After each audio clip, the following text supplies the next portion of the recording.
Now let's understand the architecture that Salesforce follows. If you work with Java, PHP, .NET, Python, everything, every language follows architecture. Typically Java, Salesforce and .NET, these technologies follows MVC architecture. MVC architecture, what does it mean? Model, view, controller. There could be different scenario where we have to write the coding. In Salesforce, whatever we use in the background could be Salesforce standard object or custom object or workflow. Model is nothing but whenever the standard features you are using from Salesforce, that is model. View is nothing but what the end user is seeing. As I have already given an example, they just need a page where they do not want any kind of header or sidebar. But the same page will be there. This is view, what the end user is seeing. Basically, we have to create a custom page. In Salesforce, we have a language called Visualforce, which is a markup language. Here, I think you know the HTML, right? HTML is a markup language. What is the use of HTML language? With the help of HTML, we can create a page, we can show data in a table, we can get some input from customer. In Salesforce also, we have a user-friendly markup language called Visualforce. In further development class, we can learn about Visualforce page.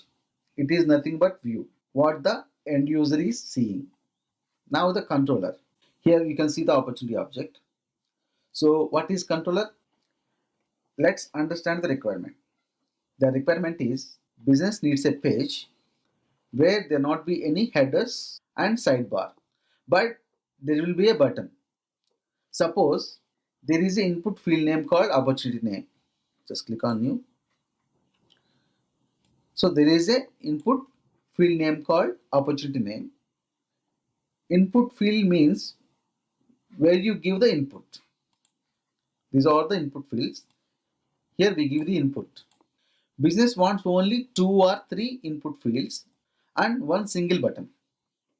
Here we got too many input fields, but the business wants just only 2 or 3 input fields, one single button.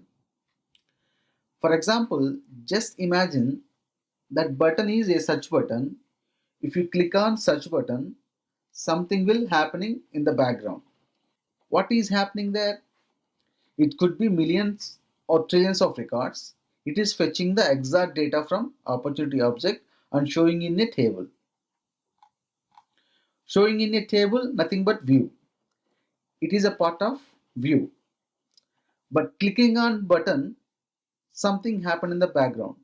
That is not part of the view. That one is come under the controller. So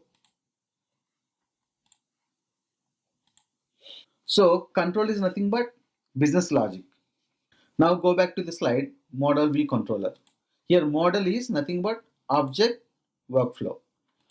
View is nothing but Visualforce page. Controller means business logic or Apex class.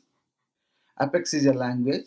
It is help us to create a business logic. We write our business logic with the help of Apex language. So the controller is nothing but a Apex class. Here we write the Apex language.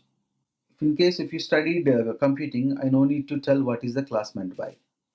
If you are not from a computing background, you can see what is the Apex class in our further sessions.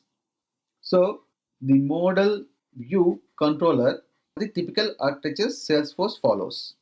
I'm telling one more thing, it's not necessary that every time you have the requirement to create a page and there will be a button and click of that button something happen, not like that.